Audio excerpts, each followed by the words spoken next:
Saludos, bienvenidos a Club de Prensa en NTN 24. Les habla Dori Toribio en nombre del director y presentador de este programa, Juan Carlos Iragorri, que se encuentra de viaje esta semana. En su nombre reciban un saludo de todo el equipo que hacemos Club de Prensa hoy desde los estudios en Washington, donde pasamos ya a dar la bienvenida a nuestros invitados de hoy, empezando por Juan Carlos Hidalgo, que es analista político del Cato Institute. Bienvenido. Buenos días. También con nosotros el periodista y corresponsal de la W Radio de México, Bricio Segovia. Bienvenido. Gracias. Y el corresponsal del diario La Nación de Buenos Aires, Rafael Matus, bienvenido también. Gracias. Vamos a empezar este club de prensa hoy muy pendientes de dos ciudades europeas. Primero de París, donde un hombre armado ha embestido con su vehículo contra un furgón policial, pero en este momento todavía no sabemos, no se ha confirmado si se trata de un acto intencionado o no. Pueden ustedes seguir el desarrollo de esta información en los informativos aquí en esta cadena, en NTN 24 a lo largo del día. Y también estamos muy pendientes en este programa hoy de Londres. Aquí sí se confirmó ya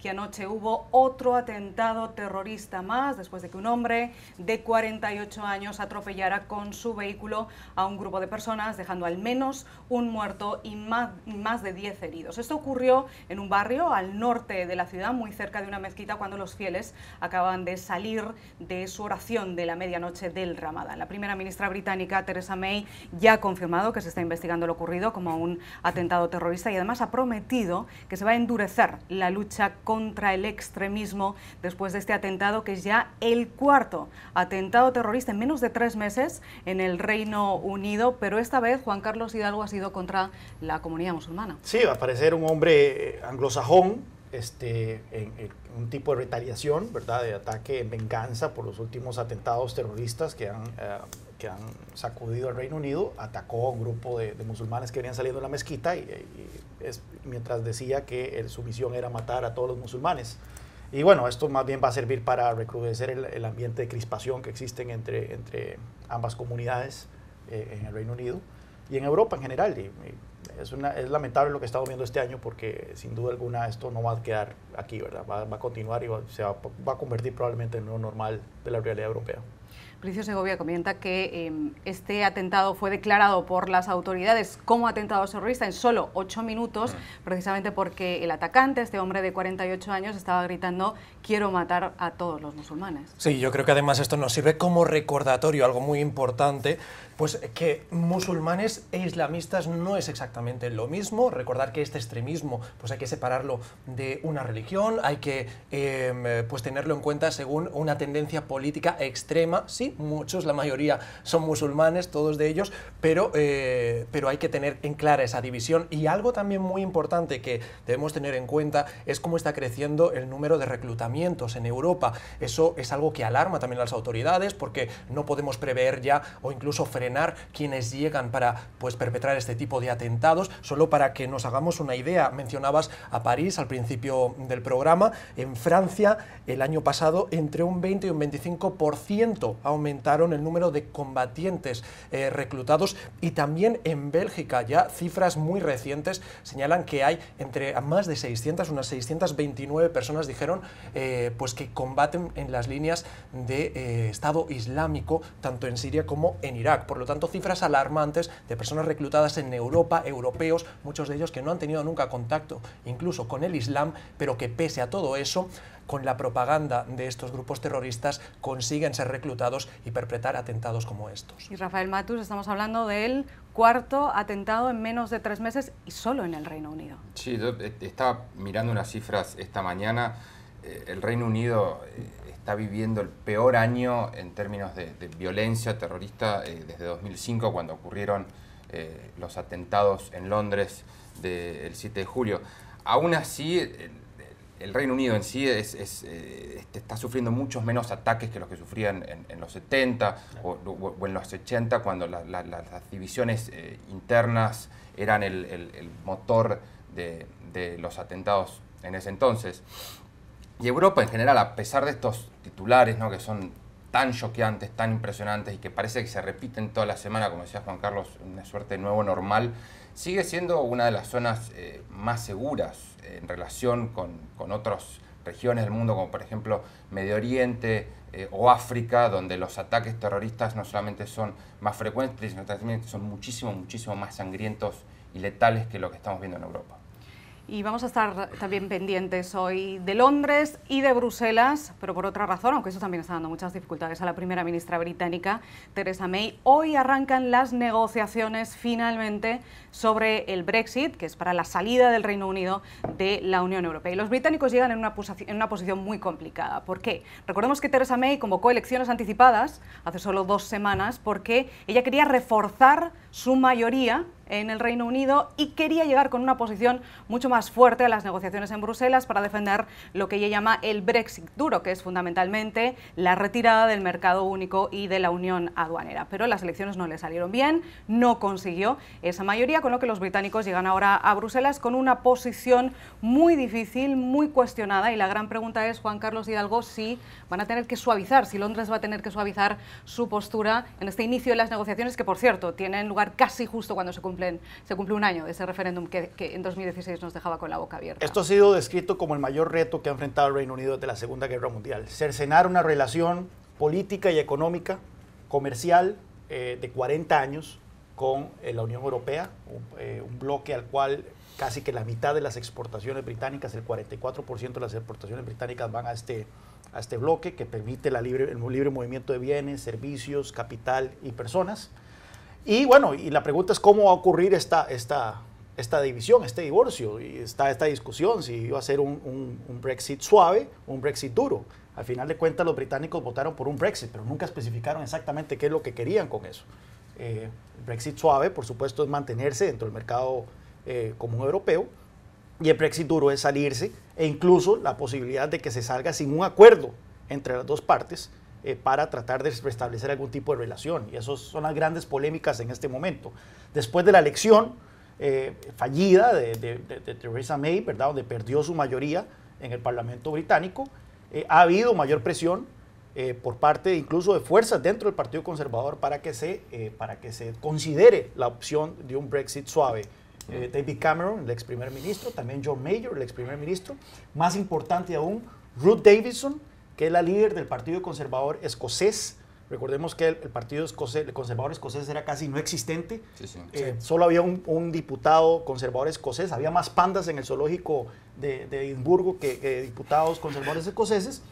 Ahora tienen 12, diputados, y estos 12 precisamente hacen una gran diferencia en un gobierno de minoría. Ella también ha exigido un Brexit suave, y esto entonces pone en un zapato a la primera ministra Theresa May. Habrá que ver cómo se extienden estas negociaciones. Lo cierto es que el periodo de 2 años que está contemplado en el artículo 50 es totalmente irrealista. Cuando Groenlandia se salió de la Unión Europea, Groenlandia, un territorio autónomo de Dinamarca, cuando Groenlandia se salió de la Unión Europea, el divorcio duró 3 años. Y lo único que exporta Groenlandia es pescado, básicamente.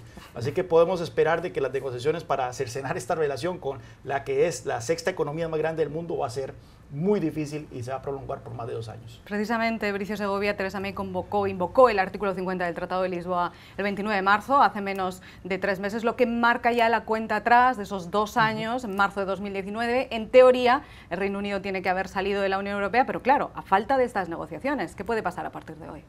Bueno, pues yo creo que lo que puede pasar es impredecible, básicamente porque lo que vimos hasta ahora, lo que hemos visto hasta ahora, era pues a un Reino Unido expectante ante este Brexit, victorioso después de que ganaran ese referéndum, y sobre todo yo creo que lo que más impacta es la respuesta que ha tenido de la Unión Europea. Yo creo que inicialmente se pensaban que todo iba a ser como le iban a rogar casi, ¿no?, que se quedara, que por favor no se fueran, y estamos viendo todo lo contrario. Tenemos a Macron desde Francia diciéndoles que empiece cuanto antes. Tenemos a diferentes líderes de países de la Unión Europea que están pues dándoles precisamente, yo creo, la respuesta totalmente opuesta de la que estaban esperando. Entonces yo creo que pierden flexibilidad en las negociaciones, algo que vamos a ver a lo largo pues de ellas, y lo cual va a ser en detrimento del Reino Unido, por supuesto, y vamos a ver en qué situación se quedan al final. Lo que está claro es que no van a tener el Brexit que inicialmente querían,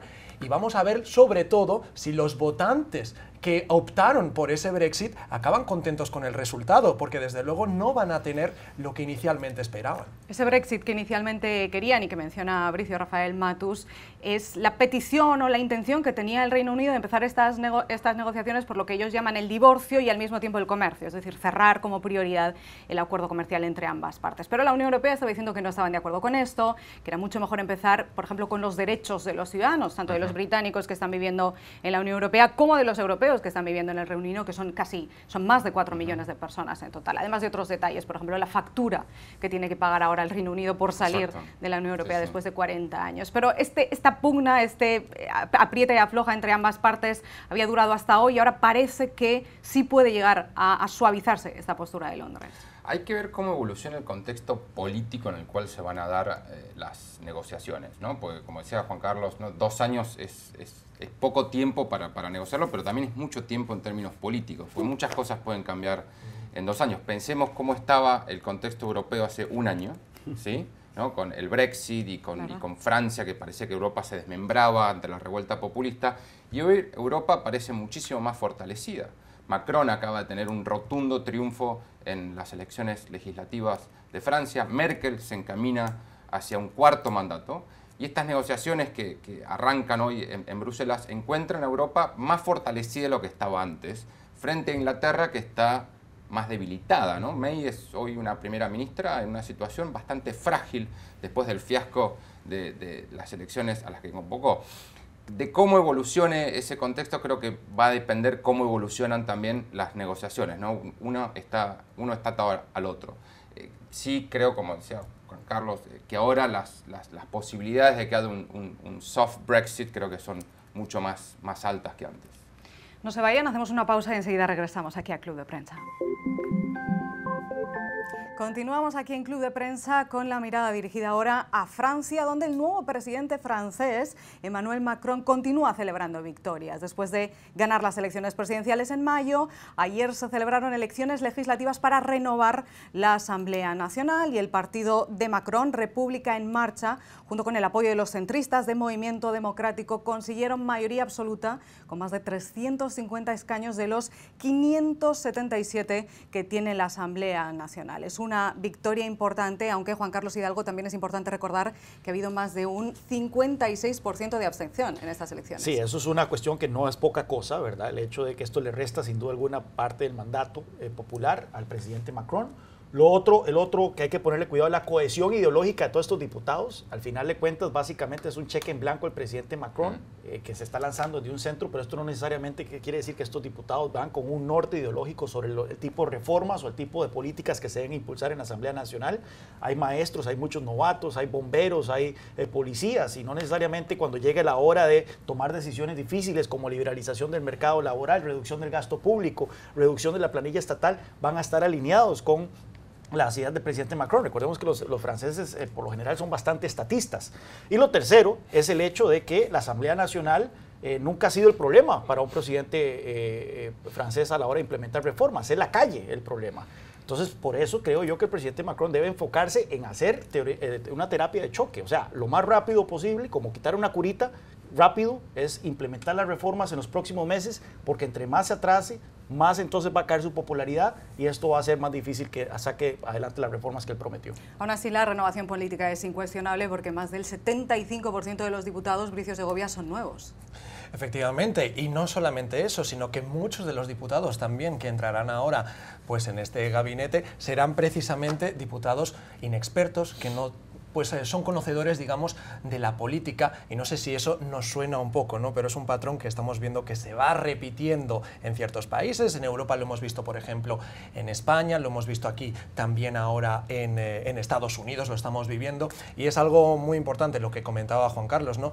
Tiene que implementar estas políticas y sus promesas electorales lo antes posible, porque si no el nivel de desencanto es tan alto ahora mismo en Francia, y muestra de ello es que los principales partidos de toda la vida pues han quedado fuera, ¿no?, de estas elecciones. Bien, pues tiene que moverse rápido si quiere resultados y mantener sobre todo esa popularidad que ha conseguido en tan poco tiempo. Y hablamos ahora de Venezuela, porque esta va a ser una semana importante para Venezuela. Hoy en Cancún, México, arranca la Asamblea General de la Organización de Estados Americanos y justo antes se va a celebrar la segunda sesión de cancilleres. Van a intentar trabajar por adelantado, van a intentar elaborar documentos, propuestas sobre la crisis de Venezuela. El problema es, Rafael Matus, es que ya hubo una primera reunión aquí en Washington y no consiguieron llegar a un acuerdo. ¿Cree que puede pasar ahora? ¿Esta vez pueden llegar a un acuerdo? Sí. Es el objetivo que se han planteado la mayoría, o no sé si la mayoría, pero por lo menos la mitad de los países de la OEA. Lo hemos dicho acá varias veces, creo que lo voy a seguir diciendo. La OEA está dividida porque América Latina está dividida respecto de qué postura adoptar con Venezuela. Hay 14 países liderados por Estados Unidos, Canadá, México, Perú, la Argentina, Brasil, que desde hace tiempo quieren imponer una declaración que exija el llamado a elecciones, la liberación de los presos políticos, el respeto por los derechos humanos, la habilitación de ayuda humanitaria para resolver una situación que ya es desesperante, ¿no? Eso se ve todas las semanas en las noticias que surgen desde Caracas y otras ciudades del país caribeño. Ahora, la gran duda es si en Cancún se va a poder quebrar con la división que existe en la región, impulsada por los países del Caribe que tienen fuertes lazos comerciales con Venezuela y con el régimen de Nicolás Maduro. Ahí es donde está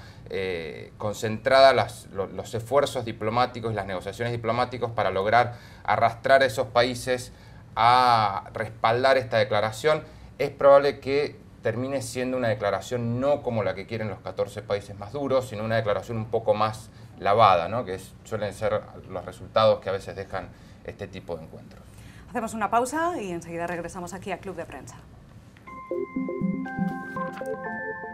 Continuamos aquí en Club de Prensa y ahora vamos a hablar de un tema de lunes, después del fin de semana. Un tema de cuánto hay que dormir para ser feliz. Porque según un estudio de la compañía Amerisleep, dice que la gente que duerme más de 7 horas cada noche es perfectamente feliz. Este es el título que les ponen. Sin embargo, los que duermen o dormimos menos de 7 horas cada noche pues son menos felices. Lo que tampoco es una conclusión muy novedosa, pero sí nos sirve para reflexionar sobre cuánto dormimos cada noche. Voy a empezar preguntándole a Rafael Matus porque, ojo, es un profesional de esto del sueño. Bueno, hace un par de años empecé a dormir un poco peor de lo que dormía antes, entonces me empecé a hacer un poquito de investigación en Google y di con un app que te traquea el sueño con el sonido del teléfono, dejas el teléfono al lado de la cama enchufado y de acuerdo a los sonidos que haces, te marca si estás durmiendo muy liviano o estás durmiendo muy profundo. Entonces, ¿el sonido que la respiración? La respiración, sí. También te indica si roncas o si no roncas, o te puede decir exactamente, por ejemplo, cuántos minutos ronqué durante el último mes. ¿Estás seguro que es buena idea esto? Sí. ¿Esto te da Mi promedio es que ronco 1 minuto por noche, según me dice la app. Y tengo una calidad de sueño del 71%, que tampoco está mal porque es apenas un punto por abajo de Estados Unidos, que tiene una calidad del 72%.